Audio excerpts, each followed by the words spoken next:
It's my first time that I'm here on this group, and I'm very, very excited to be part of this group. Thank you, Zafar, for asking me to be part of this. And I'm looking forward to it. From my side, I want to start. As you can see in the background, we are beautifully green. It's a lovely. It's 3 o'clock in South Africa in the afternoon, and I'm looking forward to all your sharing. You know, Zafar talks about lockdown. I say it's lockout. We've got a beautiful panel who can lock out and unlock different views, different perspective, different ideas, and create different learnings to the panel and everyone else that's joined us on this group. Thank you for joining us. From my side, I want to say I'm going to give my best. I'm going to be encouraging and interacting and engaging with all of you. And I'm giving you. I'm not calling you a panel. I'm calling you my team, my family. So I pray that we'll enjoy this conversation, and looking forward to an interesting time with the young professionals. You know, it's a very interesting topic, the future at work. So, you know, with regarding to the topic, I see it in 2 formats. One is as a host, I believe it's to be interactive, and you all are. And I see the 5 Ps. And if we look at those 5 Ps, it's a way we can look at everything in life currently, in the future, and how we can make it work. So what are the Ps? It's how we can be proactive today. The first part is to be proactive with the current situation, how we can be proactive. And if we're proactive, we can be productive. Productive in a way that we produce better results, produce things. And if we are productive, we also have to watch risk so we can be protective. Protective of our team, protective of the people around us, protective of the environment. And if we do that, we will definitely see progress. And that progress will then guide us if we struggle, if we challenge, and we will then find a new way. And that leads me to the last P, we will prosper. In that way, we will be successful. And that's how I see the future at work. And I'm sure my panel have different insights on how to do it. And the only way that can stop us is the other P, and that's procrastination. If we procrastinate, we stop, we hold back, we stop doing the things that we're supposed to do, we stop being innovative. You know, when someone told me lockdown started, I see it as an opportunity to what I can do right now, what I can do this moment. And I'm sure all of us here have different ideas, different views. You know, just before I start and I put it out to the panel, you know, I'm grateful that I have an awesome panel. And I chatted to a friend of mine just before, and he gave me a beautiful word of advice. And he says, Abdul, you know, you have unbelievable energy, and there's something you need to, whenever you share with people. All of yous are unbelievable that are here on this team. And all of us want to learn from, be an Einstein, be a Shakespeare, a Dickens. But if you really know you are a Dickens, you are a Shakespeare, you are one of those. And today, I'm sure my team will unlock their Shakespeare and their Dickinsons in them, and it will give us great learning. So without further ado, I would like to start with the panel and get their views, their perspectives on the topic, on the current situation and the future at work. And Nazish, can you start and kick us off and give us a perspective on the topic? Alaikum. Thank you, Abdul, for starting with me, and thank you everyone for coming here and be a part of this. So like Zafar Saab said, we're in the middle of a pandemic, right? And if anything, COVID has certainly been a great trend accelerator. It has made everyone come out of their comfort zones, challenge our pre-existing notions. Then we've been embracing technology and trends which were actually always around, but we never, took too much time or gave it too much importance. And then one thing we're doing is that we're trying to learn as much as we can about new things in the world. We're upskilling ourselves. We're going beyond our own domains, and this is this whole new trend of learning and training online. The employees, the employers, everyone is just trying to grasp as much and make as much use of this time in our hands by learning and updating ourselves. So when we talk about reconsidering how work and jobs are to be redesigned or reinvented in the future here on, we do need to understand the latest trends and the impacts. If we talk about the most recent number one trend, to be honest, it's actually working from home. Now, this is something that was always there, but employers, one way or the other, were a little reluctant. They were less trusting. They were not sure on how we would be tracking progress of our employees, how we'll be meeting up, how we'll be delivering on projects. But that is all that COVID has enabled us to get rid of.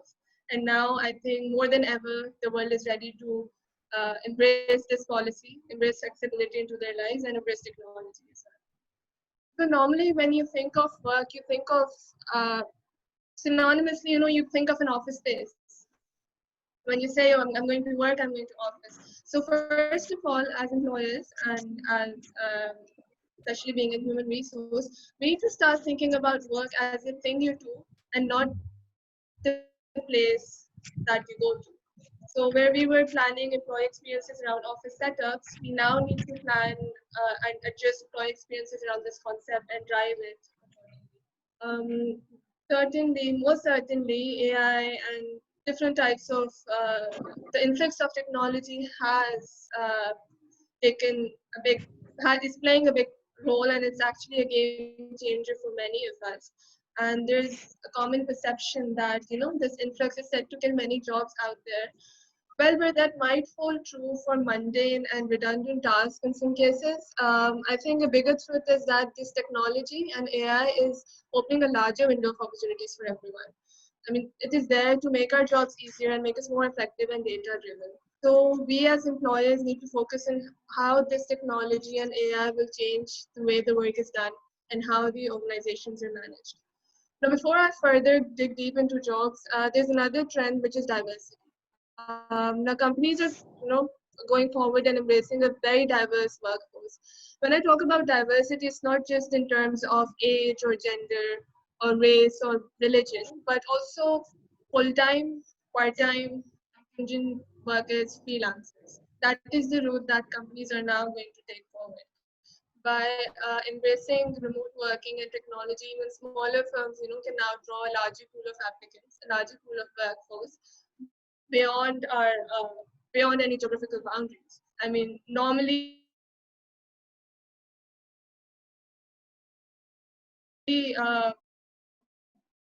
what would happen is that if someone's living in a flood, also there's a large workforce, a large group segment of people out there who are kind of challenged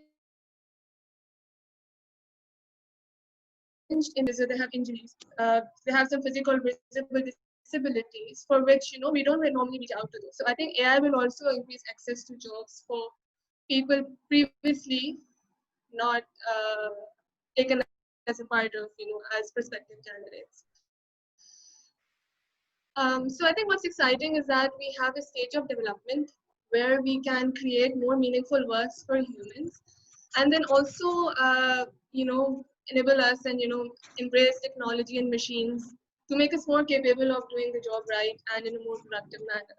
So I believe that the existing jobs need to be reinvented as a combination of using the best of human abilities and the best of technical abilities. So if you say a human bot combination, because new jobs, like not now, but maybe in 5 years, 10 years, 15 years, it would require creative intelligence, social intelligence, emotional intelligence, and the ability to leverage artificial intelligence. I mean, easier said than done. This transformation, this digital transformation is heavily dependent on our talent transformation. The employees should be willing to make this move, and we as employers must be ready to upskill them and to equip them with tools and techniques to drive this success. So I think there's a lot of whenever you hear of AI, whenever you hear of technology, you get a lot of negativity. Oh, this is going to kill this job. This is going to kill that job. How are we going to survive? So I believe that we should also now need to shift our focus from critical roles to critical skills. This is something that I also I was actually researching on this topic. So there was this interesting post by Gartner. It's one of the leading research firms, and its vice president Brian Kropp actually said this to make a shift from critical roles to critical skills. Now, if I say a telemarketing job, or let's say a travel agent, right now I'm looking at a travel agent as a person who's just making bookings or just making trips for us, but then we have these online platforms, booking.com, Kayak, Google Flights, which will obviously, we know, take up the travel agent's job. So what do we need to do? We need to look at the travel agent as a master of set of skills rather than looking at him as, just a person who knows how to make. So I think if we take that in, if we change our perspective, it will help us better coach them to develop their skills that will open more avenues so that, even if a job shift comes, they'll be ready to take on new roles. They'll be ready to, broaden their horizons, and they'll be ready to try make new attempts at new things. So ideally, when we're designing jobs, we should also design a package around it. We should be offering them professional development. We should be offering them cross trainings. A telemarketer, I could offer him a course in graphic designing if he's interested, to enhance it. Or I could offer him a course on communication skills to maybe apply for a customer service representative. At the same time, I should have a training, I should make a training program which totally focuses on the new tools and techniques we have out there. So we will be basically taking the role of being social moderators. So we'll be advising on and selecting communication tools, but we'll also be facilitating the correct application and use. So for example, thanks to COVID, we are all used to Zoom now, or applications like Blue Jeans. And there, just other than team meetings, there are many applications out there. We have got Trello, which tracks your employee performance, which tracks your project entirely, the timelines, everything. We have Slack, from which we can just connect with teams on a personal level. We can just chat away with them. So that could be like an office lounge. By the way, Slack has an interesting feature. So what AI does is it reads the emojis that the employees use. So, if someone's using a sad face or anything, it helps employers know that there's something wrong there. Before the issue develops into something big, we can just smartly use that report or result and step on it rather than waiting for that issue to come up and then, solve it. Like these are many other examples. We have a Mural. There's an app called Mural. So what it does is that it helps you. It's a digital workspace for virtual visualization. For example, in meetings, we are using a whiteboard. We're using post-it notes. We're making graphs. That is something that you can do just with one screen. Like if I open Mural here, I can just literally jot down notes on a post-it. I can make graphs out of it. So basically a whiteboard. So all I'm trying to say is that embracing these techniques, this technology, welcoming AI into our lives will only allow us to spend more time on work that we are more passionate about rather than work that is more time consuming and redundant. Let's be honest, like works which are just to employee filing documents, entering data into something, or very robotic tasks were always to manage, be it or anything. This is something that comes with technology revolutions. There's another revolution that's coming in. So, and any job, by the way, that requires a human brain and heart will never be replaced. So let's not worry about that. Humans have a power of thinking which can never be 100% programmed into a robot. So even to create a robot, you need someone to think first, right? And you need to be creative about it. So, yeah. Thanks. So I think we should be very optimistic about this, and we should embrace it, and we should ready our workforce for this future that we're seeing here. And I think it's not a difficult task. We need to see them as a master of skill set rather than a critical job role. Like I can go out and be a designer if I have that skill set. If you just put me down as an HR executive or some person who just knows how to file a document, then I think it's also unfair on me and unfair on you as well to perceive me as that. You'd rather invest in me, hone my skills, and make my horizons broader. So that's kind of a gist that I wanted to bring out in front of everyone. Thank you so much. Nazish, thank you so much for that. That's a beautiful outlay of everything. I think you're beautiful. I think there's another revolution, and the revolution is your knowledge and your wisdom that you shared here. That's a lovely revolution. But I agree with you. What Zafar spoke about earlier, it's changing our mindset, and he called it the WFH, work from home. That change of mindset that we have to adjust and work from home, but how do we adjust and do this? And you talk about how do we survive, and you spoke about the critical role to move to a critical skill. And if we can change and adjust that, and that will change and transform the way we think about things. And I like the way you also talk about embracing technology with the new virtual visualization apps. And I think those are beautiful insights on how we can embrace technology. You know, also you talked about the creative, social, and artificial intelligence, and the different ways of how we can, to transform our way of thinking. And thank you so much for that, Nazish. And I'm sure it's a lot that we can absorb, learn from, and appreciate. Thank you so much for that. And also, when you talk about social moderators, you know, I like the concept of that. It's a beautiful idea and a concept also. Let's move on to Bushra. You want to share some insights on your perspective? Assalamu alaikum, everyone. Thank you, Abdul. I agree with a lot of Nazish's points. There is a lot of change happening, and we're getting to embrace a lot of it. There have been a lot of challenges that have come about, but I think there have also been a lot of opportunities. And these opportunities have not just been work-wise, they're human-wise.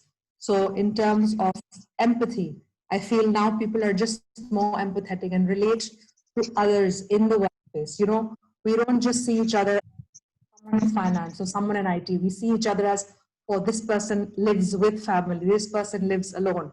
You know, we've learned to empathize more.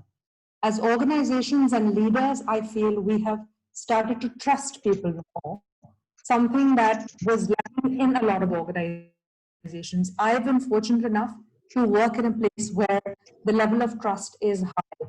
People are given the freedom to make decisions and work at their own pace. But there are a lot of organizations that feel that your presence, your physical presence, is actually the most important indicator to show that you're working. I have, working in Pakistan for many years, I have noticed if you're leaving about 30 minutes early, someone's passing comments like, oh, are you having a half day at work today? And being home, doing the same work, if not more, dealing with the challenges that have come with this and producing better, if not the same results, have shown leaders and individuals themselves that they don't need to continue to be monitored. They don't need to continue telling somebody what they're doing. They just need to achieve. And I feel that the sense of achievement and the sense of self-responsibility has come when it's been thrown at you. And I feel like, it just wasn't there in a lot of organizations and a lot of people. In terms of open-mindedness, in terms of growth, being in consulting for assessments and, development, we've seen organizations that have said, oh, you must come here for a meeting. We just need to, physically be together to be able to plan this. Or you cannot assess somebody sitting in another place. But, when COVID came, 1 month passed, more open-minded things like, yeah, let's see what your virtual solution is like. Yes, show us how you're going to use IT and, your virtual learning center concept to, implement the same kind of assessment tools within our organizations. Let's not waste time to wait to meet. Let's just do it now. So I think that an entire notion of let's do it now, let's not wait for this time or that availability, that's also come about. Lastly, I also think the whole concept of timing has gone. I feel like people are treating other things more urgently because there isn't that I'm stuck in traffic, I'll be traveling, because everyone is mobile. Everyone knows how easy it is to do everything online, how accessible everyone is. And, if you are willing to make those adjustments within your own life, you can solve something right now rather than waiting for it to be the next office day or the next working day or the next time you can go to another country or another city to meet somebody. So I just think there's so many opportunities that have come about our way, and if companies use these in the right way, a lot of organizations have actually used this as an opportunity to restructure. I think it can actually benefit organizations, it can benefit people. They know their strengths, they understand where they want to be and what they're enjoying, because it's just become more real now, the work that we're doing.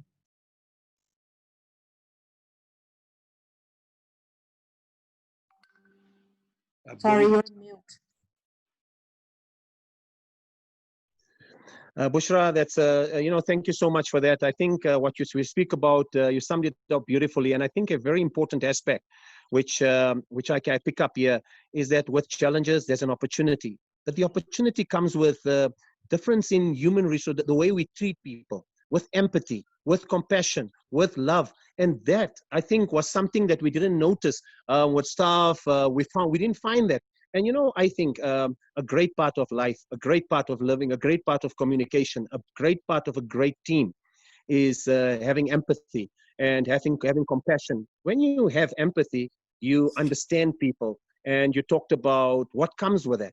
Trust comes with it. And I think trust was lacking in a lot of organizations. Trust was something that people found challenged by. And I think now that you know people, you see them in their workplaces where they're working from home, and they work differently. And suddenly, you're right, there's no more need for accountability. The urgencies and excuses that people make about traffic and all of that is no longer. Those are some vital points you shared, Bushra.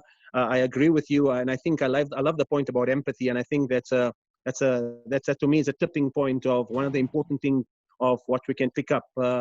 And also thrown into the deep end. When people are thrown into the deep end, you suddenly see their worth, you see what they're capable of. So thank you for sharing there, Bushra. I really appreciate that. And let's, Asjad, can you share your perspective and your insights? Thank you, Manak. And I would say that you took that formula of leading first too seriously and giving chance to both the ladies first. First of all, I think, yes. Okay. I agree with you. I First think of the all, ladies always deserve to be first. definitely, What do you think? definitely, You I agree with respect me, that. I Bushra? respect that. Yeah. I mean, Bushra, Disha, you agree with me? Am I right?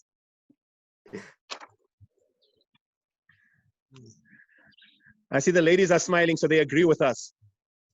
All right, I respect that as well.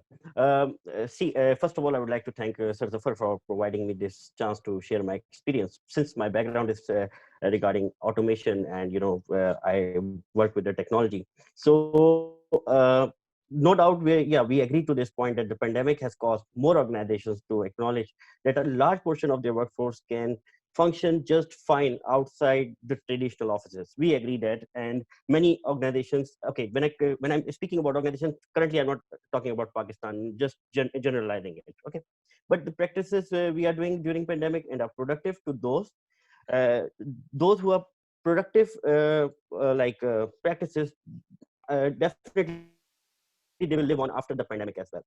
And it is correct that to say that we all are developing new muscles in the technology, but all these things, when we talk about public sector organization in Pakistan. Why I speak about public sector organizations? There is a reason. I have been more than 3 years. I have been working with public sectors, and we went to them, pitching them the idea of automation of supply chain processes for their organizations.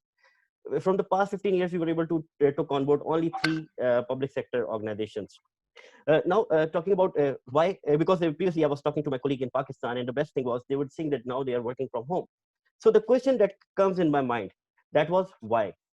Because the people see, we have 2 perspectives on the topic today. The first one is the employer perspective and the employee perspective. The second one is about the perspective within the different types of organization in Pakistan, like the private sector, the Setia culture, and then we have this public sector organizations.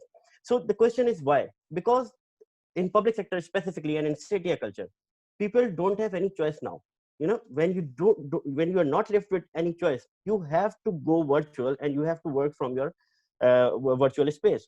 That is one of the reasons that people are going towards technology now.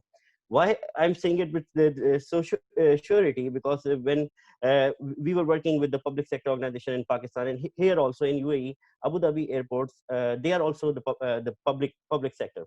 So when we were implementing this technology in Pakistan, see, it was really difficult for them to accept it. The change management, that is very important, because you have been working manually from past 30 years, 20 years, and then all of a sudden this new technology is introduced here in front of you. So the acceptance level of employees, that is very important. Like if employee is working from home, I think 2 more things that comes in my mind here. If employee is working from home, the first thing is the acceptability of employee to work on the technology and to work virtually, he has to be more acceptable and more ready to work with the technology. The second thing is his concentration and focus to work from home. Maybe otherwise the productivity level will definitely decrease if they are not that much comfortable, they are not able to concentrate while working from home. Why I'm saying this? Because I'm working from home and this is my 4th month. You can see I've grown my beard now. So I have feel that thing that concentration and focus is very important. Initially, I did not have that concentration when I was working from home. However, I am the person who are used to work from the distant office, like from a virtual office, and taking the VPN connection from different clients, and just automating their workflows and projects. Still living alone in UAE and then automating working from home is little bit new thing for me. However, I was experienced to virtual environment.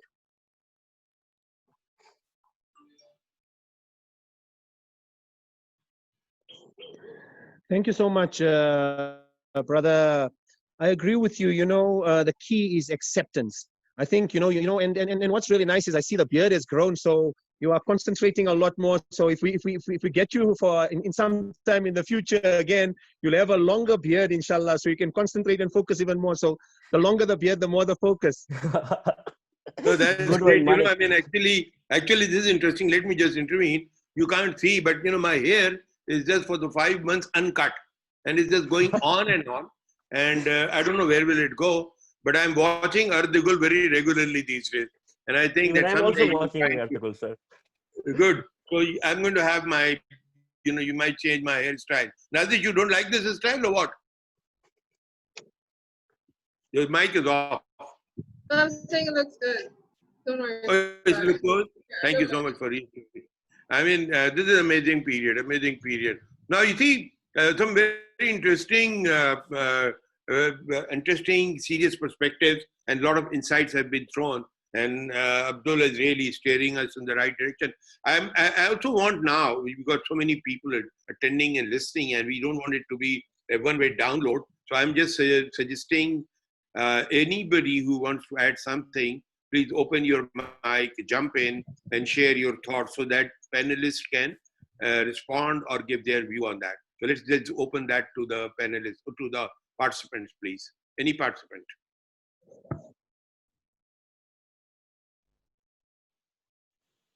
Hello everyone. I just would like to add something. Can everybody hear me? Yeah, we can't Yes, see we can. a static picture of you. So we are talking of the future of work, and in South Africa, yes, it's definitely a bit unstable, but not bleak. I feel that there's now ample opportunity and time for young professionals to upskill and grasp every opportunity at will. What advice would you panelists give to us young professionals out there? Would you suggest that we take up more courses regarding technology and how it works, and look at how it might be implemented in our future sectors of employment? Bushra, you want to jump in there? Sure. In my opinion, the most important thing right now is to be open-minded and agile. It's not about getting a particular training, it's about continuously training yourself. It's just being open to the. I may have trained myself as, an engineer, but I'm now going to be in, for example. And because everything is changing and you cannot commit yourself so much to a sector that you get demotivated. The most important thing is to keep learning and to be open to new changes and challenges. Great. Bishra, the point you're making is very interesting. It's agile and really open to learning. And, we can't just say that what we have learned was good enough. And that's where I raise the question to all of you, all the youngsters here. How much of what you have been taught in university, and you work very hard to pass and get good grades, do you see actually relevant to your job today? And what you're being taught in the university today, and I know Dhanisha is one of the students also, but some of you are also pursuing your advanced education and certification programs. I keep people consider me mentor voluntarily, and they keep on calling me, shall I do this program? Shall I do these courses, this certification? And I look at those things and I say, oh my God, this is the thing. What are they going to teach you in this? Blah, blah, blah, blah, blah. And I say, look, in real life, when you are in an organization, how much of it actually you think is going to be practical and useful? So what's your take on the education that you're getting from universities today? Anybody, it's open to anyone. Anyone wants to jump in, just open your mic. Nazish? Hi, Mr. Zafar. My name is Muzammil. Can you all hear me? We Yes, can hear we you can. all. We see MS. Yeah. Yes, we can. I just would like to add to this point,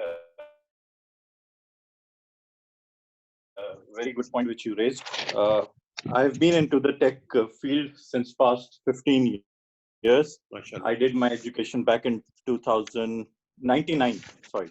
So I saw that the education in Pakistan is quite lapsing in terms of the technologies which the organizations need in terms of IT. So I feel like that rather than the new age workforce, rather than using the university education, they should be focused towards the particular skills, whatever it is, whether it is AI, Najish. That's a good point, Muzammil. Let me just ask you one more thing here. You were saying that education in Pakistan, and I'm sure you have heard about it, or you have had exposure to education in different other countries. And my question is, go to the best of the best countries and look into the syllabus and the teacher and the professors, what they are teaching today. How is it relevant to 2025 in the new world of AI and all the changes? Sorry, I didn't get your question. My question is, you raised a point about education in Pakistan. Yes. And I'm just generalizing it a little more. I'm saying, how is it that education, the courses that are being conducted in universities abroad, say America or European universities, what are they teaching today that's going to help a man in 2025?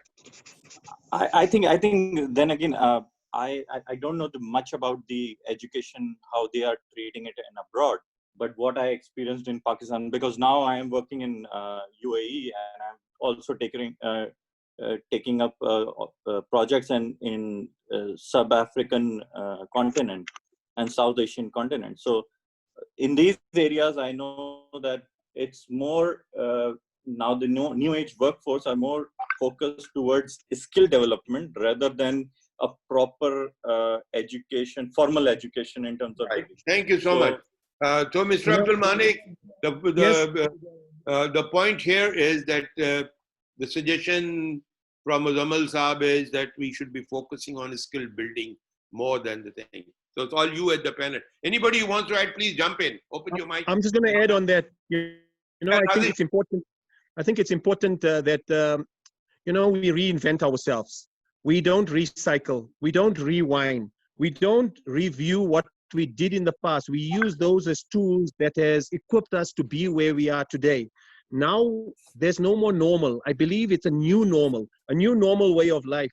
So the first thing we need to do is to change our mindset and accept this new way of life. Accept that we are no more where we were. We are now where we are, and say what situation we are in.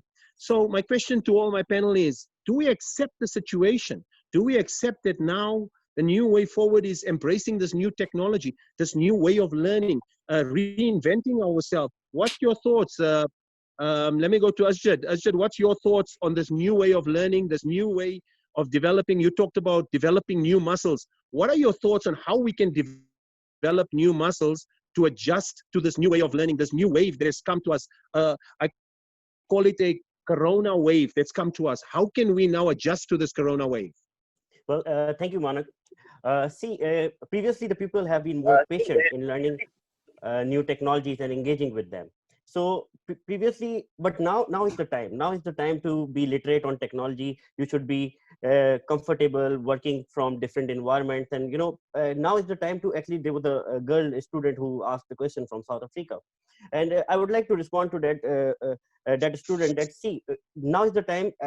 with your course, with your curriculum, or whatever you are studying in your university. At the same time, you should focus on different courses on, and you should be comfortable working from virtual environments. You should be comfortable on different technologies, you know, at the same side parallel we can do different courses on that. So that is very important. And now, because technology is the future, and when we talk about future of work, we cannot talk about it without the technology. So, and if I talk about my field, that is supply chain. And supply chain, if you talk about 15 years back or 20 years back, you know, in public sector organization, it was a punishment to transfer someone in procurement department. Now, if you talk about the company's models are like, they are based on the supply chain model. If the supply chain model is productive, so those companies are, you know, they're able to save more And cost. just to interrupt here, Azhar, let me tell you, with the AI, there will be no need to have a supply chain specialist. The inventory evaluation, the projection, the consumption, and everything. Nazish, you wanted to say something. Yeah, I just wanted to add on the education bit. So I think, you know, in the 2-year programs or in the 4-year programs that we have in Pakistan, the degree programs, the last year should be dedicated to, you know, throwing out students in the corporate world. I think it should be made compulsory on every student to earn 1 year of corporate experience and then get a degree, because that works two ways. Employers get more thrown into welcoming fresh graduates, and then we will, you know, get that 2-3 year experience requirement out of our way.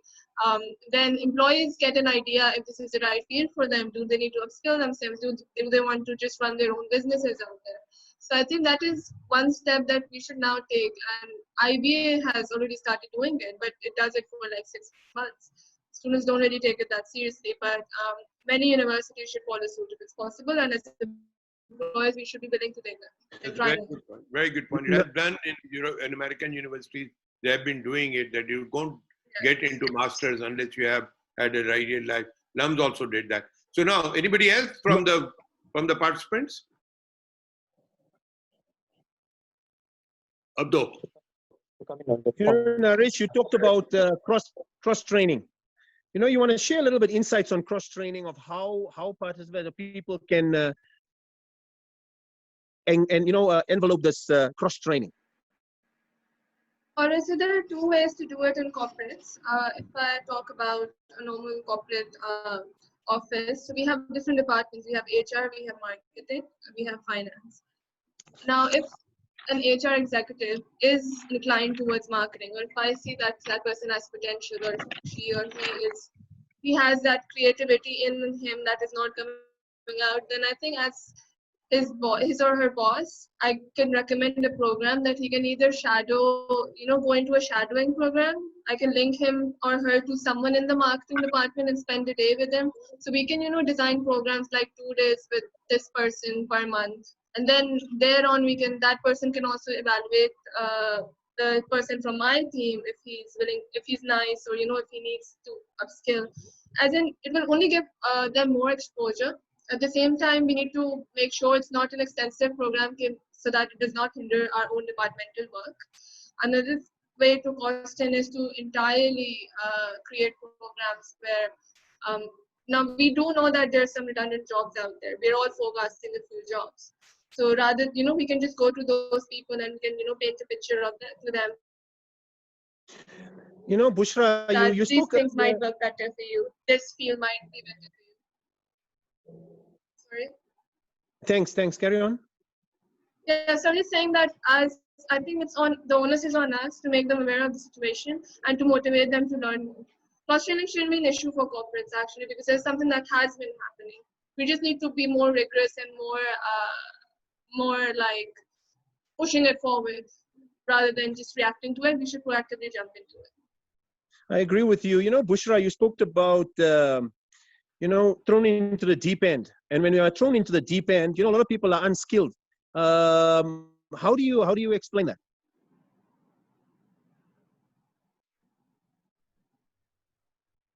Sorry, we can't hear you, Bushra.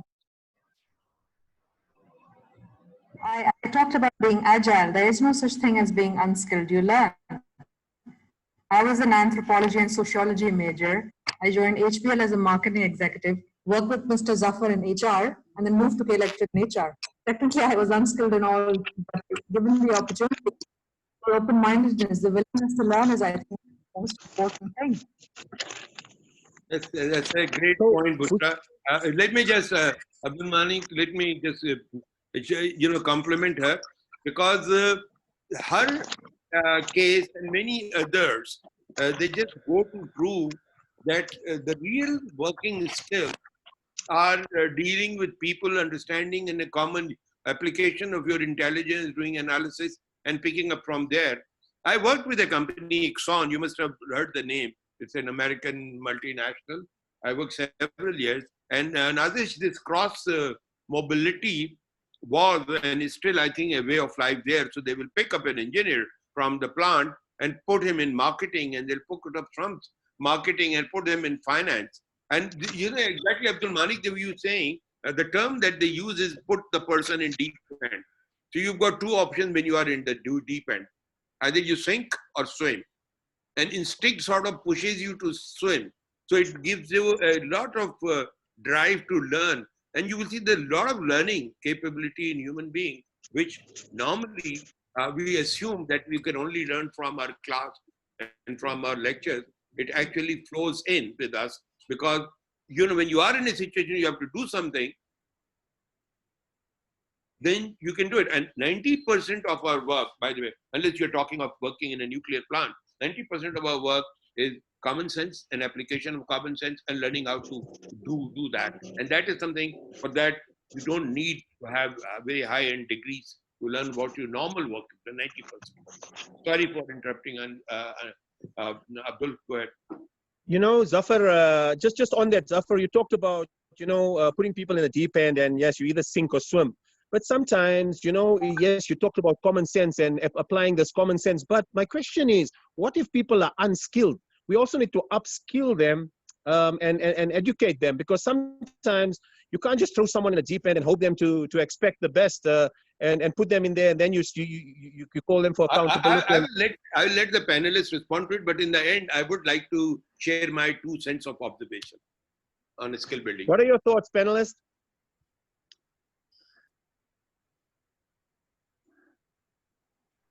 So I think that is where we come in. If you know, we are the lifeboats basically to make sure that they do not sink and they survive. Also, well, I would not call anyone unskilled. There are always hidden skills, hidden talents that they themselves might not know of. So it's on us to, you know, take them out of them and to light shine and, you know, to enhance those. And then obviously once those things are out, we need to hone those skills. We need to bring them about where, you know, they can, like, we need to provide them a framework where they can channel those skills and then do something like the end results could be productive. And what I would want to add is that, you know, there's a drive in everyone, right? There's a drive in everyone to learn more, to get out of their own zones, to get out of their own domains.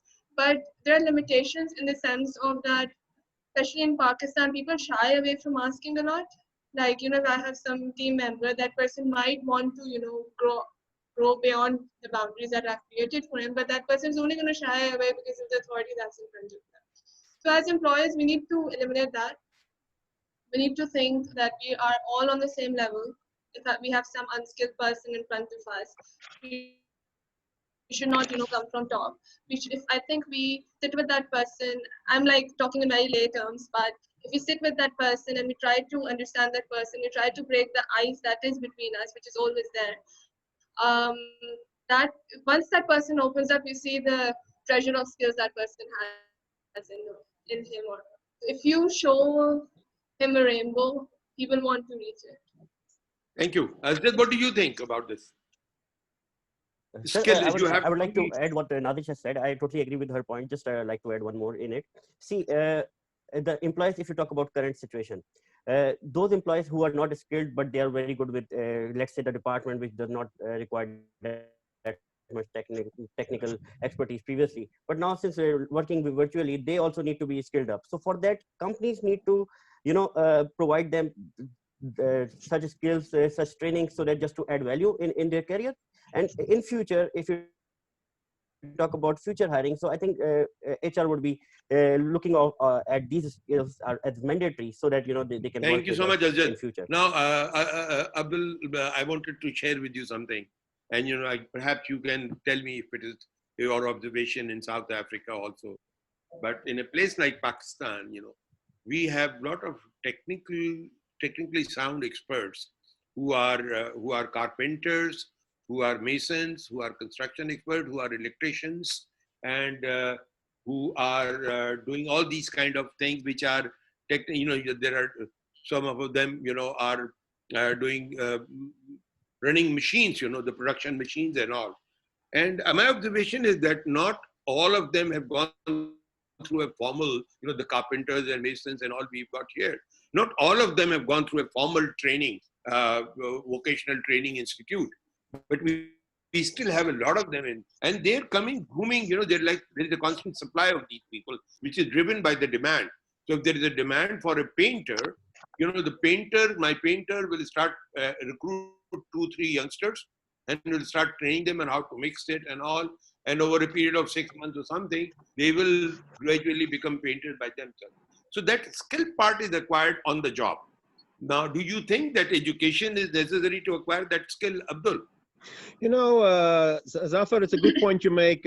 Unlike Pakistan, South Africa is a lot more different. Some people are put into post without formal training. And that's why I asked the question, because it's different to other countries. And that's a different perspective where people are put into position because of their status, their color, or different situation without the skills. And then we have corruption, we have different aspects. So it's different to the dynamics of other countries. And that's where Bushra talks about, which is very, very important. It's about the organizational trust and the factor of trust. When you have people in your organization, you need to build trust. Yes, it comes with empathy, and it comes skilled. Now in Pakistan,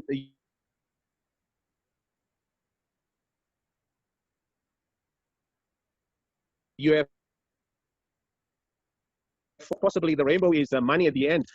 It's not the vision, it's not the purpose of the company. And if we change that mindset, it's different to the one in other countries. So yes, you have to show them the rainbow, but the rainbow must be shown as values, as production for what the company needs and the vision of the country.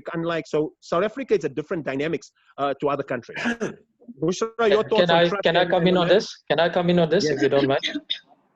Please, Sorry, can I come in on this? Right. So basically, what I think is it's an infusion of all skill sets. So one of my best learnings was not from only academia or even industry, but my best learnings was learning from entrepreneurs. So when I actually went into mentorship of nonprofit companies and a micro enterprise owner, so in a nutshell,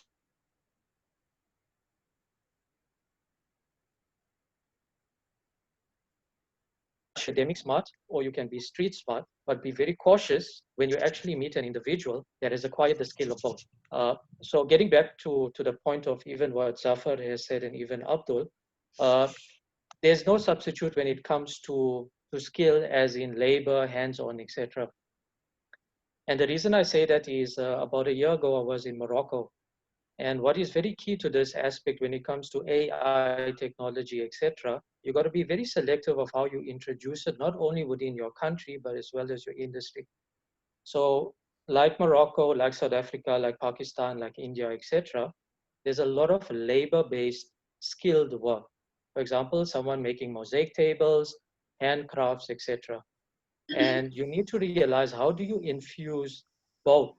Or else what will happen is it'll be such a disruption to your country and economics. Unemployment is a key factor, which we see in South Africa as well. So just as a last point, one of the biggest issues we faced in South Africa is we have many of our sectors that have been disrupted by not utilizing skill, handcraft, and that labor force, which yes, do not have maybe a tertiary education, but can sew a garment, etc. So like Abdul, in our case, our textile sectors have been disrupted. So many of Correct. the industries have decided to import from China. So many of our manufacturing sectors have also been disrupted based on imports from other foreign countries. So in a very brief sense, my little 2 cents is be current, be relevant, but be very selective of how you infuse the fourth industrial revolution, not only within your country, but also systematically in your organization as well. It's amazing. Thank you, Yusuf. I just want to, before we go to the last segment of this, I want to bring in one more dimension which none of the panelists have brought, and Abdul is an expert in that, and that is about bringing in the normal, natural passion into your job. Driving happiness from doing the job rather than an artificial color of rainbow, which I understand is a little bit more than that. But what Abdul understood was money. So I'm saying other than money, there is something in life which brings you happiness. Whatever you're doing, you're enjoying what you're doing, and you're really driven by the passion. It makes you feel happy. For instance, what I'm doing now, this is my passion. I'm not getting anything. Don't expect anything to get from, but I'm loving it. I'm loving it and I'm enjoying it. And trust me, now that this session ends, I look forward to the next session, which will be on some, not necessarily young professionals, but everybody is most welcome to that. But and that session is going to be something where we will have one or two leading experts, and we will talk about one burning issue or another. So this has become a passion, and it gives you a lot of pleasure. So the passion part of thing in 2025, how would people be driving passion, be driven by passion in the coming years? All the panelists, please feel free to enlighten us.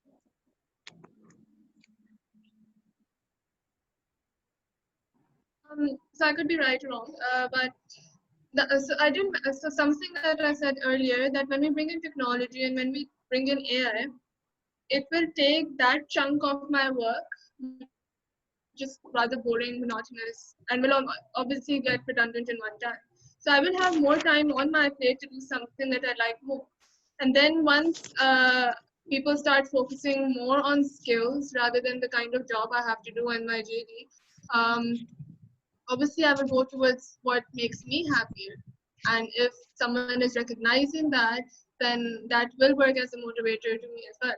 So currently what happens is that people are passionate about their job roles.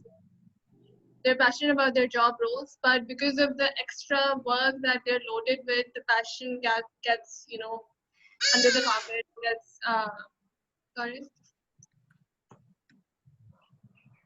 I think there is a disturbance. Sorry, continue, please. It doesn't matter.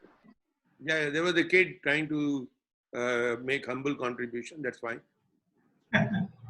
No, it's just that we need to empower people out there to just stick to their passion and really, not overburden them with stuff that is. I totally appreciate it, but I'm just saying, is there a way to create passion, or it comes normally? Abdul is an expert on creating passion and energizing people. I have seen him.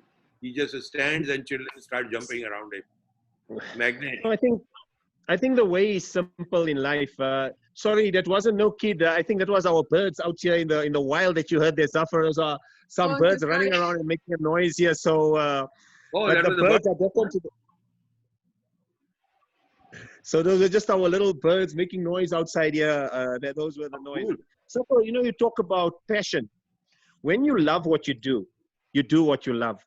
So the critical aspect is all of us have a passion. All of us have a gift. All of us are talented.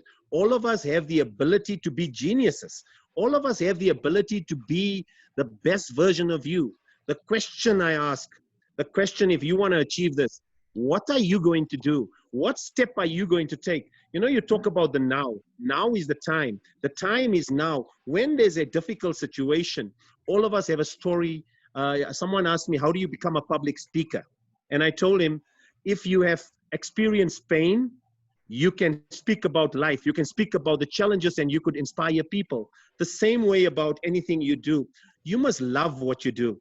When you come up and you wake up in the morning, you're grateful. If you show gratitude for your life, gratitude for being alive, gratitude for breathing, when you show gratitude, your life it changes your whole mindset when you wake up in the morning. Then when you go out to work, when you work, when you do something, you do it honestly, you do it with integrity, you do it with purpose, you do it with a mission, you do it to make a contribution, a difference, and also an impact. So, it's not leaving a CV behind, it's leaving a legacy behind. To me, sometimes on that journey, you will have difficulties, you will have challenges, but the bend in the road is not the end of the road. There is a longer rainbow out there. There is a vision out there. Look for that vision. Set yourself a goal every day. And when you do, and you have purpose, you will achieve every goal. And that is what life's about. Each of us have this potential in us. Each of us are unlimited. I believe if you can look up, you can rise up. Is today the day we rise up? Is today the day we unlock our potential? So whoever you are, if you are in any workplace, if you are working and doing anything, ask yourself one question: do I love what I do? And if the answer is yes, you are on course. If the answer is no, then you got to question yourself about changing what you're doing, because then you don't belong where you do. Great. Thank you so much, and very inspiring, and giving us a sort of a fresh approach towards life. Just one thing I would like to add, because it's 15 minutes over our time, and you people are creating so much excitement and fun. Just one thing I would like to add, and then I will ask, concluding, anybody wants to say anything, is that we normally don't have the luxury of selecting a career that is consistent with our passion. Careers are thrust on us. They come because somebody wants us to do something, or by default. So there is no job available, and I'm a marketing man, but I find a job in finance, so I go there. But somehow in the life, you keep looking out and for realignment and try and find something. And I have living examples of people who started their career in a certain thing, and then they realized that HR is the thing for them. They came to me and they asked me, how do I start in career? I said, you've already spent 3 years, 4 years in finance. Why not build on that? And they said, no, we want to do HR. And I said, you'll have to step down from what you have achieved. You'll have to undo. They're ready, and they are there, and they are happy. They're loving their career in HR. And I feel so happy. I feel so happy to see them in action. And I think keep that flexibility that Bushra was saying, we could flexible and adaptable to any opportunity that comes across your way, which you think matches with your passion, which you think brings you out. And that is, then you jump on that. Don't worry about the consequences, that my grade or my level will be impacted. Just pick up the thing that you like. Life gives you all the flexibilities to be happy, except one decision when you make, then you learn to live with that. And we all know what that decision is. Bushra? You're laughing, man. No. I think I got a happy pen over here. Oh my God. Abdul Manik is happily married, so he can judge. That is one decision we make, and then we love to stay with that happily or not so happily, but we make it work. But everything else in life is your choice, an option. Drop it anytime you don't like. Be it your career, be it your, unless you are financially compelled to stay in a situation. Enjoy the flexibilities of life. And last word from Asjad. Sir, you talked about passion, and previously you gave me example of AI, that when AI comes in, the supply chain will no longer exist. So I would like to reply to the last question. If I have a passion for innovation and technology, so I would be working on AI at that time, so that if supply chain doesn't exist, I will exist in AI then. Good. So you do something that you love, right? Now, Bushra, last word from you. I mean, I would like to kind of contradict what you're saying. I actually think passion is sometimes very overrated. I think it's more important as a fresh graduate sometimes to learn a skill, to adopt a skill. I think passion comes later. Yes, people graduate, people decide this is what we love. Some people have it, but it's not something that you should expect from every person. What you should have is you should enjoy what you do. You should like what you do. And that's not just my individual responsibility. That's the responsibility of the organization. That's the responsibility of a leader to ensure that the people in their teams are enjoying something enough to want to do more. That's a brilliant point, Bushra. That's a brilliant point. Organization initiatives to make it a happening place, a happy organization, and plus engagement. And that's a beautiful subject. I don't want to enter into that area right now because that actually requires very fascinating thing for me. To creating employee engagement, empowerment, giving them the feeling that they really look forward to go to the office in the morning. That's a beautiful area. Very well touched. And Noman Siddiqui had a question, very quick one, Noman Saab. You're already late a little bit, but let's have your question now that you want to ask. Right. My name is Numan Siddiq, and I'm working in an IT firm in Lahore, Pakistan. And we all are working from home since the pandemic started. So we are talking about passion. We are talking about upskilling ourselves. So can you please tell me, like the employees who are working from home and people are almost fed up working in this pattern, in this work model. So how to ignite that passion that we are talking about for ourselves? Like I'm talking on the behalf of employees, like how to inject that passion in the employees who are working in the current scenario. Brilliant question, Oman. I will pass that question to Nazish, and she will answer this with her concluding remarks. Nazish, how do you create passion to the people who are locked in, employees, and they want to work and they want to really look for excitement, but they are bored, unless they are lucky to be like me these days. I'm on my own. So I think that brings me back to what I started with. We, both employers and employees, need to have a change in their mindsets. We need to embrace this. This is not something temporary. We need to start enjoying what is happening around us and make the best of it. And then we should try, as employees, as HR, we should try bring employee experiences around this concept now. We set it up, we have an office ambience, we have engagement activities like Bushra said, we have all those things. So now we need to come up with ways to give those to employees through this screen. I'll give you an example, because we are working from home as well. I start the day with stand-up meetings. So all of us have to stand up and, everyone gets 2 minutes to talk about the previous day and then the coming day. Then we all go on to having our own meetings. Then we meet up again, we have some engagement activity, either like playing bingo or, doing a workout session. Then we go back to working again. So these are bits and pieces that we're trying to put together and make it more exciting. And now, Brilliant. Brilliant.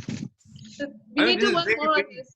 It's an outstanding example how you create enthusiasm and fun at work. I wish I can apply for your company. Can I get a job? Yes, please. Okay. So now, I think this was again a very good question, and I think something that needs more deliberation. And as I said, we will be having some future sessions. And one of the things that Nazish is mentioning, actually, in our corporate term, we call it a corporate culture. And we want to talk about some point in time. Do remind me, any one of you kids here, that we need to have a session on corporate culture and how to use corporate culture, because that really brings in happiness in the organization, or it brings you people demotivated in the culture, how people interact with each other and how they sort of actually gain performance, quality of performance through leveraging the organization culture. You have a poor culture, the organization performance goes down, and if you've got a good culture, people come out. Great job done, ladies and gentlemen, and the girls and the boys. You've been phenomenal. I want to thank all of you for this brilliant session, which has now gone 1 hour and 20 minutes from now what is Anisha saying? We can speak passion in your network environment, reminding yourself why you are doing the work that you are doing. Good idea. Why am I doing what I'm doing? This is a good one. Anisha has given me some food for thought. So I'm going to just sit and think now that I'll be with myself. Think, why am I doing this? And what is it that actually makes me happy about it? I don't know. Off-point answer is that I'm a people's person. I love being with people. I love interacting with people. And it really brings out real me out of it. But Tanisha, I will think about it tonight. And hopefully we'll be. But we need to talk about one more subject that after this discussion today, and hopefully Abdul Manik will be a regular visitor now. We are missing Neville gone today, and he, poor fellow, he was saying that he will be missing. He's a British professional who loves to be in our session, and he sometimes also moderates. So, but what I'm saying is that this is a very interesting thing, and we will actually look forward to have another similar young professionals meetup. That's what we call it.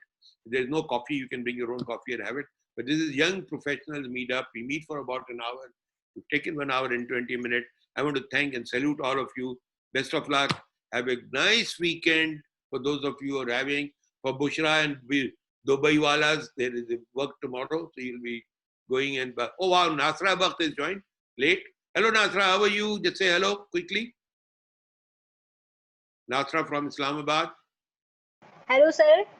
How are you? Enjoying rain? I'm good. Thank you very much. Yes, I'm enjoying. और मैंने कोई 15 minutes पहले join किया था. Really love the जो आप लोगों के concluding remarks थे, remarkable. और जो last question था, in fact अगर मैं पहले join करती तो मेरा सवाल भी यही होता. लेकिन नाजिश ने इसको बहुत अच्छी तरीके से address किया है और I'll try level my best कि हम अपनी organization में भी इसको implement कर सकें. Brilliant, Nasra. I will just say that you be a regular participant. And Nasra, we're going to invite you as a panelist also, if you're interested. And let's share. Nasra is looking after training in one of the microfinance banks here, Kushali Bank. Brilliant girl, very much interested in her profession of training. Thank you again, guys. Thank you, sir. Thank you very much. Thank you for your compliments. Thank all of you. Thank you so much. And we will see again and stay in touch. In the chat, I have put in my LinkedIn connection to connect. I'm going to write about this session today. You can go and send your own observations, what you like, what you didn't like, so that next time, inshallah, we will do it better. Allah Hafiz.